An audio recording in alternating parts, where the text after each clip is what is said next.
Ici Louis Lemieux, le député de Saint-Jean à l'Acadie. L'Acadie que j'appelle mes chouchous. Vous comprendrez pourquoi si vous regardez les entrevues qui suivent, parce que vous regardez en ce moment la chaîne YouTube du député au service de la communauté. Je l'ai baptisé Studio Saint-Jean. Et Studio Saint-Jean, c'est pour communiquer plus et pour communiquer mieux, avec des entrevues, des conversations. D'ailleurs, en voici un exemple.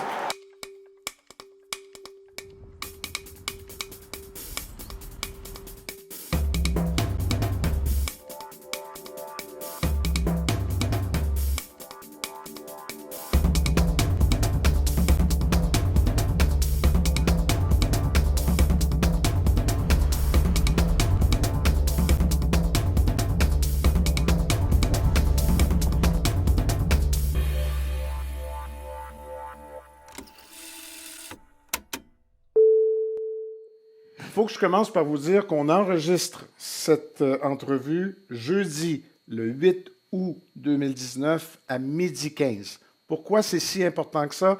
C'est parce que mon invité, c'est la présidente de l'Internationale de Montgolfière et que là, chaque minute compte, n'est-ce pas? Absolument. Il Mais reste 2 jours. j'apprécie beaucoup, Mélanie Dufresne, que vous veniez me voir avant l'ouverture. Pour la petite histoire, après notre entrevue, je vais aller sur le site de l'Internationale pour enregistrer un Facebook pour inviter les gens à venir en leur disant qu'il va y avoir une entrevue sur YouTube pour comprendre davantage si on veut davantage. Une fois qu'on a dit ça, on jase. Bonjour, Mélanie. Bonjour, ça va bien? Oui. D'abord, présidente, parce que c'est la ville de Saint-Jean-sur-Richelieu qui meuble, entre guillemets, le conseil d'administration du festival. Oui. Bon. Alors, c'est pour ça qu'on trouve toujours beaucoup de monde de la ville au conseil. On parlera de gouvernance tantôt, parlons de festival, ça va être bon? Je pense que oui. Oui, hein? Ah oui, absolument. On a travaillé fort, l'équipe a travaillé fort. On a eu des sous aussi qui nous ont été octroyés pour investir sur nos plateaux d'animation. Donc, cette année, je pense qu'on commence à sentir l'effervescence, le changement, le déploiement aussi dans la communauté. Alors, on est très contents. C'est la 36e édition. Il y a du monde qui sont allés bon an, mal an, 30-58 ou presque. Là. Oui. Puis là, ils disent c'était mieux cette année, c'était moins bon cette année. Mais tout le monde s'entend pour dire que depuis quelques années, c'était pas mal copié-collé, sauf les noms des grands invités ou le nom des ballons. Copier-coller, il n'y a rien de mal avec ça quand ça va bien. Là. Mais à un moment donné, on a senti qu'il y avait besoin de changement. Tu m'as dit toi-même tantôt, il y a le changement. Oui. Qu'est-ce qu'on a changé? Bien, qu'est-ce qu'on a changé? En fait, on se déploie dans la communauté, c'est-à-dire que le Festival de Montgolfière représente la ville. C'est un symbole de la ville de Saint-Jean-sur-Richelieu. Donc, à mon avis, il faut être là à l'année, sous forme de différentes animations dans notre communauté qui fait profiter notre développement économique, nos commerces à l'année. Alors, on veut faire venir du monde chez nous à l'année, donc on doit avoir ce zeste montgolfière à l'année. Donc, on travaille fort, on est créatif pour se déployer dans la communauté. Entre autres, vous allez voir qu'on va avoir un festival hivernal aussi de montgolfière. Les ballons volent encore mieux l'hiver dans le ciel. Alors, c'est plus beau quelque part sur le blanc. C'est plus beau.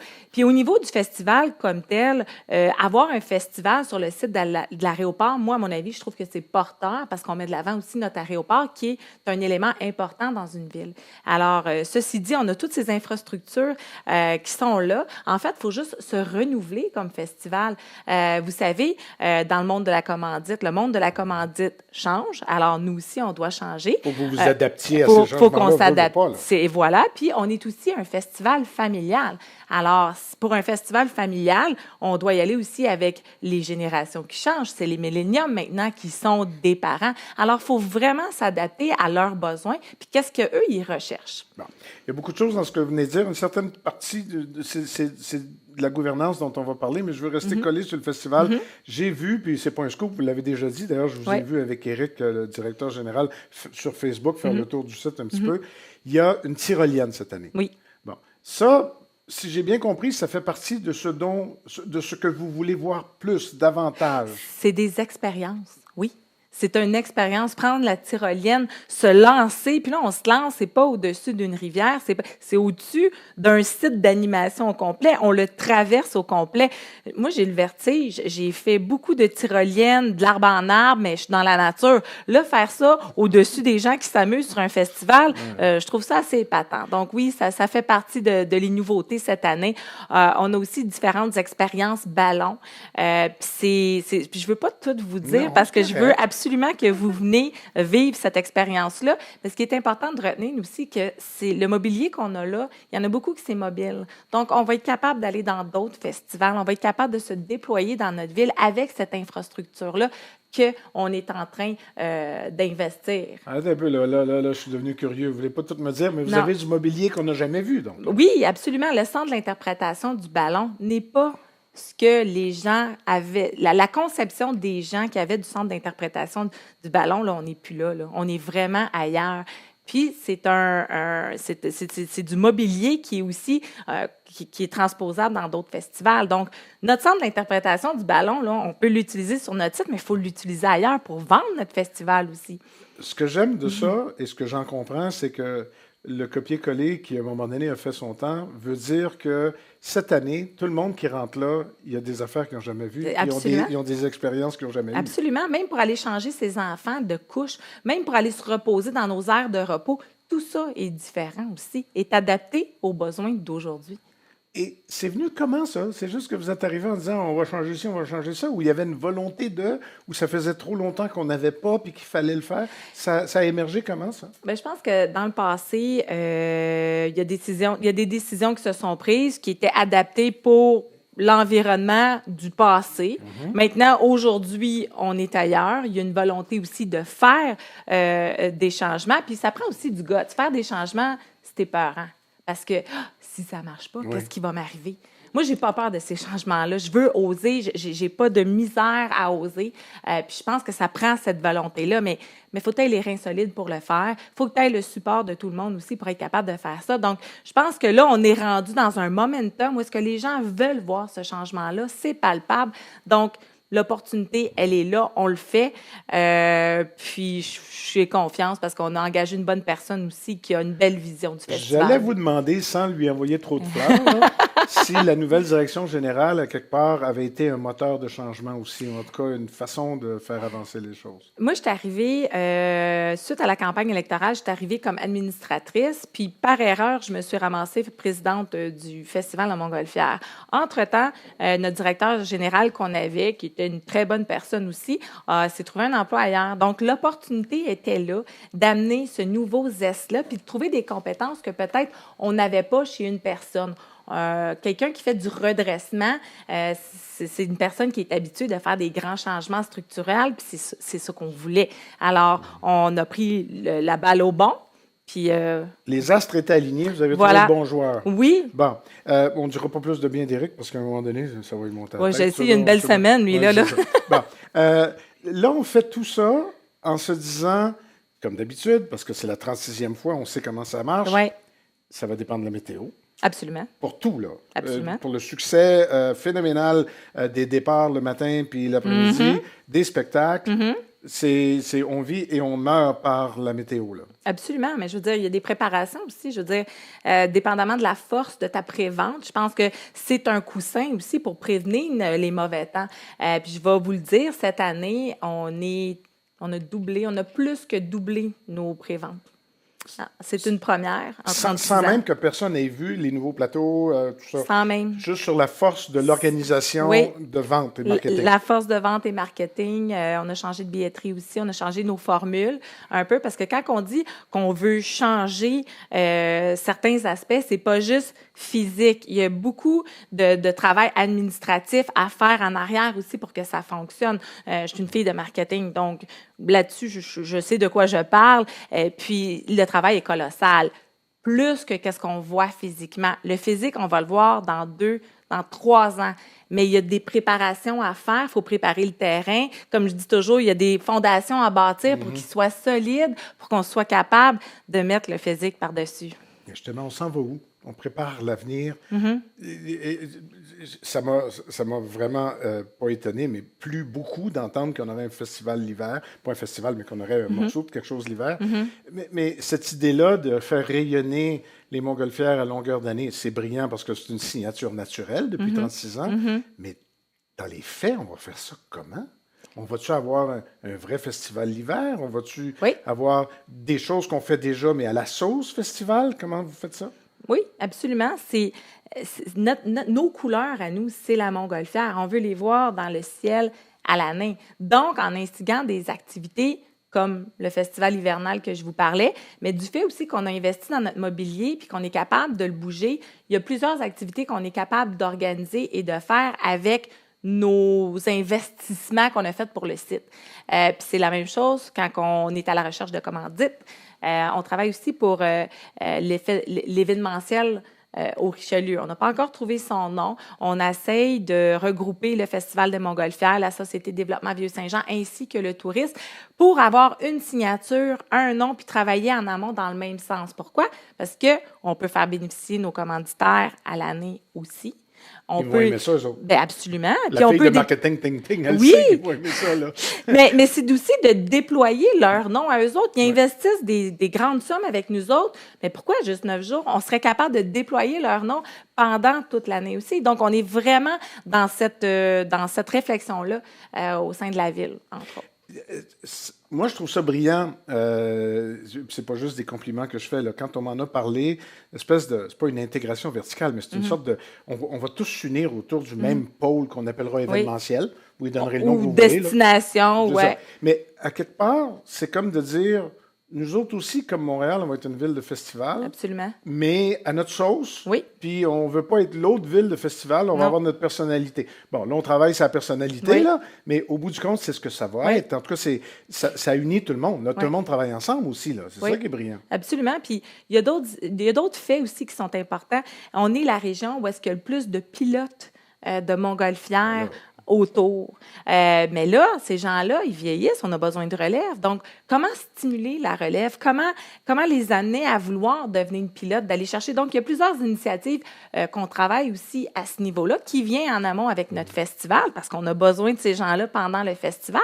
Mais on devient aussi une plaque tournante pour la rencontre de plusieurs pilotes partout en Amérique du monde et dans le monde qui pourraient venir chez nous se baser sur nos compétences et notre expertise, parce que on a une, oui, puis et on a elle un est terrain très bonne. extraordinaire. Absolument. Bon, là, il n'y a pas pire que de laisser deux politiciens parler de quelque chose de drôle, puis on se met à parler d'autres affaires. C'est pas que c'est plate ce qu'on dit là, mais le monde qui nous regarde, ils disent peut-être, y a-t-il des bons spectacles cette année, puis y a-t-il encore les manèges cette année? Puis oui, dans le fond, vous n'avez pas tout fermé pour créer d'autres choses. Vous avez juste modelé à une certaine vision d'avenir ce que vous êtes en train de nous proposer cette année. Mais il y a encore des spectacles. Puis ça, les spectacles, ça va... à la carte, c'est d'année en année, ça va changer, mais familial. Familial. Puis ce qui attire, le plus familial possible. Le plus familial possible. On a beaucoup de spectacles pour nos jeunes dans la journée, dans l'après-midi. On a aussi des spectacles, on a la scène découverte, donc on a des spectacles d'artistes qui se produisent, qui sont nouveaux. Alors, tu sais, puis d'ailleurs, on a un groupe qui c'est French Magie. French Magie, ils font du rap. Ils sont très, très, très, très bons. Ils se produisent dans les boîtes à Montréal, mais on ne les connaît pas encore. Donc, j'ai bien hâte de les voir. Je les ai déjà entendus. Je suis excitée de faire la découverte de nouveaux groupes comme ça, tout en agençant avec nos grands spectacles sur scène à partir de 20 heures. Je le disais dans mon Facebook la semaine passée, j'ai de la misère à l'expliquer. Alors, vous allez me l'expliquer. C'est pas facile des ballons parce que c'est très capricieux sur la météo. Oui. Donc, c'est le matin même, finalement, qu'on sait si on va avoir un spectacle de ballons qui décolle ou pas. Et la magie ici, c'est qu'il décolle d'un paquet d'endroits en ville. Oui. Et c'est juste avant le moment où ils sont supposés décoller à l'heure du souper qu'on va savoir s'ils décollent ou pas. Absolument. Mais au pire des pires, on va quand même avoir 4 ou 5 fois pendant le festival les ballons illuminés le soir sur le site. Là. Ça, c'est beau temps, mauvais temps. Là. Oui. OK. Ouais. Beau temps, mauvais temps, ça dépend. Si y a un ouragan, on ne peut pas faire la nuit magique. On s'entend, mais je veux dire, même si les ballons n'ont pas décollé, il va y avoir des nuits magiques. Il va y avoir des nuits magiques. Les nuits magiques, c'est les ballons qui se donnent en spectacle attachés au sol. Absolument. Ça doit être à chaque fois avec quelqu'un qui arrive pour la première fois, qui vient voir un spectacle. Il a vu les décollages, il a vu il y a quelque chose, là. C'est là la signature montgolfière. C'est ça qu'il ne faut pas perdre, là. C'est fantastique. Puis imaginez si on est capable de faire ça à l'année dans notre région. Puis je parle de la région de Saint-Jean, mais je parle aussi dans la grande région de la MRC, du Haut-Richelieu. Pourquoi pas? Eh bien, moi, je suis d'accord. On sait nous. Là, je veux parler juste un tout petit peu de gouvernance, parce que j'ai commencé à parler de ça. Oui. C'est la ville de Saint-Jean-sur-Richelieu qui est la caution du festival.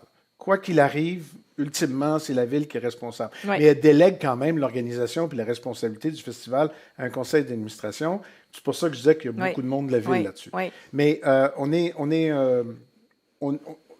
en train de revoir tout ce qui va se passer en ville. Est-ce que ça fait partie de la conversation? Absolument. Ouais, parce que pourquoi ça a été fait autrefois, ça a été construit de cette façon-là, c'est parce que c'était la ville qui faisait le festival de Montgolfière. Tranquillement, pas vite, on voulait laisser ça à une organisme indépendante pour être capable d'aller chercher des subventions et ainsi de suite. Mais le fait que la ville cautionnait, puis qu'il y avait des montants qui étaient payés par la ville, puis que si jamais on manquait de sous à la fin, ben on allait cogner à la ville était là pour, puis les gens, comme nos gens de finance, nos gens aussi, nos avocats, étaient sur le conseil d'administration pour s'assurer que les décisions étaient prises étaient à faible risque. Donc, on ne voulait pas se ramasser avec un déficit de 3 millions de dollars. Donc, il fallait que les décisions se fassent puis qu'ils soient dans une logique aussi pour pas qu'on dépense tout l'argent du monde.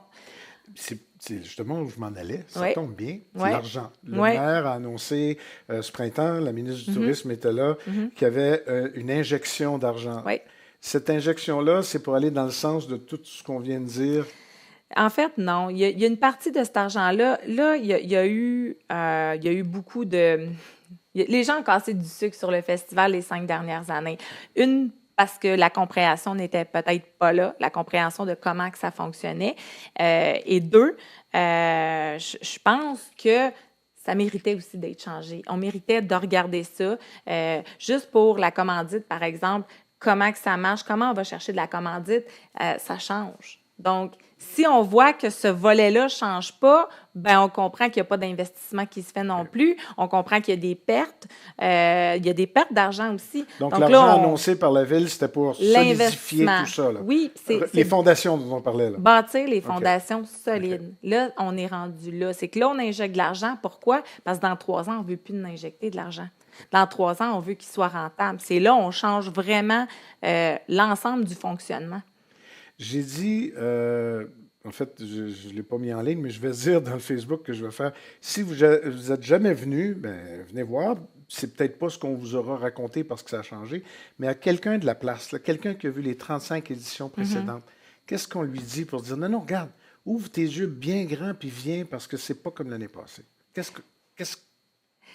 C'est-tu ça qu'il faut que je dise? Oui, bien, c'est sûr que ça ne sera pas comme l'année passée. Il y a plein de choses qui ont changé à l'intérieur. Le zeste, la vibe du site est complètement différente. On a plein de food trucks, on a le centre d'alimentation, le quartier est complètement changé depuis l'année dernière. On avait déjà commencé, on avait déjà fait des petits changements l'année dernière, mais c'est complètement différent.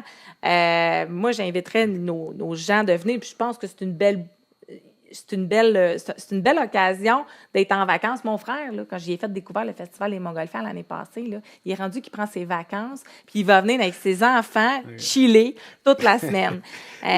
Parce que ça a changé. On peut pas passer tous les billets puis tous les prix, tout ça, mais il faut savoir qu'il y a eu un certain nombre de billets où on pouvait avoir tout, y compris les manèges, mais ça, c'est une prévente qui est finie depuis longtemps. Oui. Mais essentiellement, c'est pas une machine à mettre l'argent dans ses poches, le festival, dans la mesure où la tyrolienne, on n'a pas besoin de payer pour monter dedans. Elle fait partie du prix d'entrée qu'on a payé. Elle fait partie du prix d'entrée. Les pédalos aussi. C'est ça. C'est pas logé nourri, mais ce qu'on nous offre sur le site, ça fait partie du prix d'entrée qu'on a payé. Oui, la course au ballon, comme je vous expliquais, à vélo, le pédalo pour enfants, tous les jeux gonflables, ça, c'est gratuit. La seule chose qu'il faut payer, c'est les manèges, parce que les manèges, c'est une entreprise indépendante qui vient s'installer. C'est Beauce Carnaval. C'est Beauce Carnaval, oui. Et les spectacles?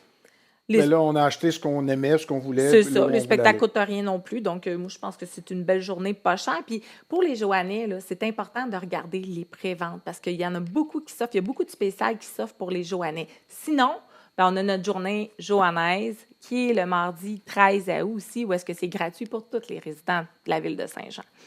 Vous êtes en marketing, vous êtes? Non. Bonne vendeuse. Mélanie Dufresne, bon festival. Merci beaucoup.